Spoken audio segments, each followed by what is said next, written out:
Welcome to day 4, our last day of the Tropics Business Summit. It's been 4 days of truly inspiring speakers that we've had. Today we're going to be joined by Sibanyoni, who's the CEO of Azania Chamber of Commerce. So we're just going to wait for her to join us in studio, and she'll be talking about sustainable development goals. So whilst Buhle is connecting, we'd also just like to take this opportunity to thank everybody who's joined us through this amazing 4 days of the Tropics Business Summit. And please do follow us on our social media pages. It's our Tropics Business Summit on Facebook. It's Tropics Business Summit on Instagram. And I see Buhle is able to join us. Hi, Buhle. Hi, how are you? I'm great, thank you. Thank you very much for joining us today. It is our last day of the Tropics Business Summit, and very inspiring that you'll be talking about the Sustainable Development Goals, which have been set. And I know you wanted to talk about the top 5 on your list, and please do introduce yourself and do go ahead. Hi, everybody. I hope everybody can hear me.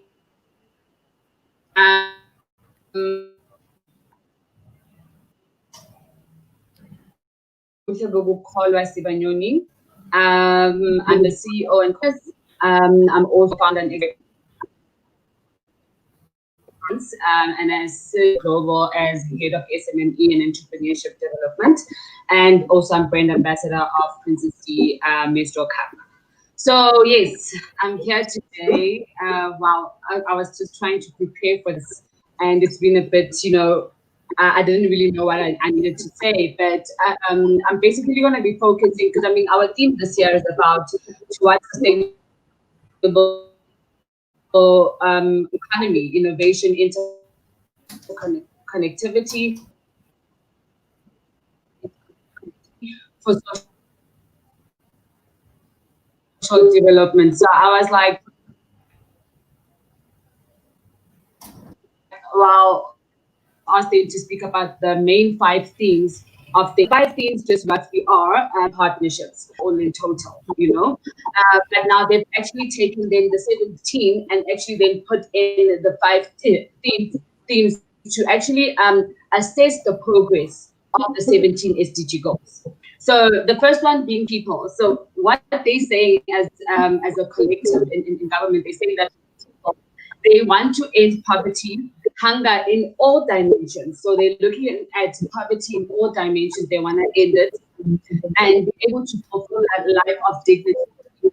Then there is planet, to support the planet, and by sustaining it, and there is prosperity, to ensure prosperity for everybody, in the world. And then there's peace, that they also they speak about that without sustainability, there is no peace, and without peace, there will not be stability. And then the spirit of strength and global solidarity, which I guess is the spirit of Ubuntu at the same time. So where I'm going to be coming from is that all good and well that they've got the 5 themes, we've got the 17 goals, but then the 17 goals need to be implemented, but now who implements the 17 goals? Who implements and checks the progress of these 5 themes? Who has the responsibility to do that? Because all good and well, they did the Millennium Goals back 2015. Now we've got Agenda 2030, we've got Agenda 2063. But is there any progress that is happening? But now who must be held accountable for those things, So where I'm coming from is that, I mean, before we even try to do it, people should understand what it is. So you telling me about sustainable development goals. Do we even understand what sustainability even means? Do we even know what sustainable development actually means? In order for us to be able to participate and then partake for everybody, And I think one of the main things is that when you look at sustainable development, it actually is, it's an economic development that is conducted with without the depletion of natural resources. So in all honesty, that sustainability, that means that we need to look after our natural resources. So what are our natural resources that we need to look after? You know, and with every single innovation that we need to do, we need to look after the natural resources. And for me, the first natural resources, it's you as a person. You need to look after yourself. And in order for these sustainable development goals as to get point that we need to get to, people need to work on themselves. People need to hold themselves accountable to themselves. They need to hold themselves accountable to the people. The reason why we are sitting in now a world whereby, I mean, and regulations and all of these, oh great and wow, you know, but then if even within ourselves, the fact that even our the president of the country, but you don't hold yourself accountable to yourself and you don't hold yourself accountable to the people, then there will be no peace. There will be no prosperity. There will be no, because the main thing is that we need to think about the people. And I think one of the things that they speak about is prosperity, whereby I think that thing shouldn't have been prosperity. It should have been people how to actually understand their purpose. We need to teach people how to then reach within themselves to be able to then reach others. We can't we can't be always pointing fingers, waiting for somebody else to do it. We're all accountable to make sure that these 17 goals work. And in all of that, I really believe that, if you're going to look at issues and you're always finding a problem with anything, find a solution. It's your responsibility to find the solution. You can't be waiting for government to always spoon feed us and to give us. Now the president spoke in South Africa, and he spoke about creating 400,000 jobs. Who's going to do that? How do we do it? We need to do it collectively. I mention with my friends, and I always say, we always speak about, you need to be that you want to see. And that's the most important thing. In order for us to build the Africa that we want, we need to all, as a collective, come together. This is why we speak about partnerships. Africa, even our own constitution as South Africa, was built on Ubuntu. What is Ubuntu? It's working together. It's accountable. It's you being kind, and that's the type of leaders that we need. Title does not matter. It does not matter that I'm not sitting in government in some high position and everything like that.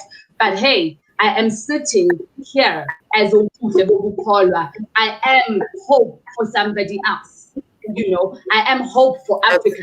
So I need to do my job and stop pointing fingers at everybody and waiting for everybody to do it. And people must understand that your individual problem becomes a community problem. Because if you got a problem with cleaning, it becomes the whole community problem. If I'm going to become a community solutionist, it becomes everybody's solution. It's not about me.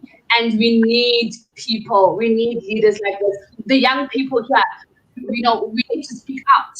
Because we've got the ideas, we've got the innovation, we've got the aspirations. We are convicted in it to make it better.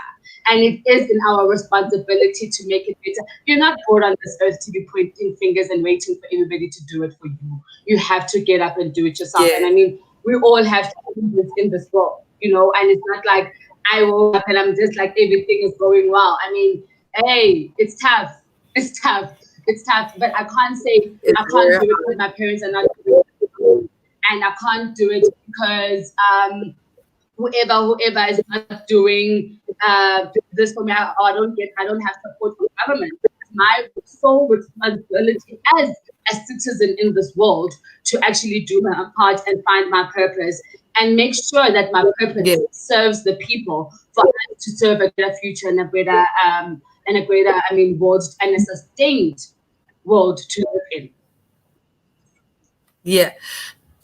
Thank you very much, Buhle. It's so powerful, the points that you've mentioned, really where self needs to take responsibility. And I guess when everyone takes responsibility, we're looking forward to not only a better South Africa, but to a better Africa, where we understand that every single problem that we have is also in our hands to become the solution to that. I really wish we had a little bit more time. Unfortunately, we do have to say that, but thank you very much, Buhle, for your time. Thank you for your knowledge and being able to be one of the Black women that are saying, yes, I'm going to take responsibility and be part of the solution, but not creating the problem. We absolutely do need ambassadors and leaders like you actually representing the rest of Africa, you know. And this is Buhle, ladies and gentlemen, the CEO of Azania, our Chamber of Commerce. Thank you very much for joining us, Buhle. Thank you so much.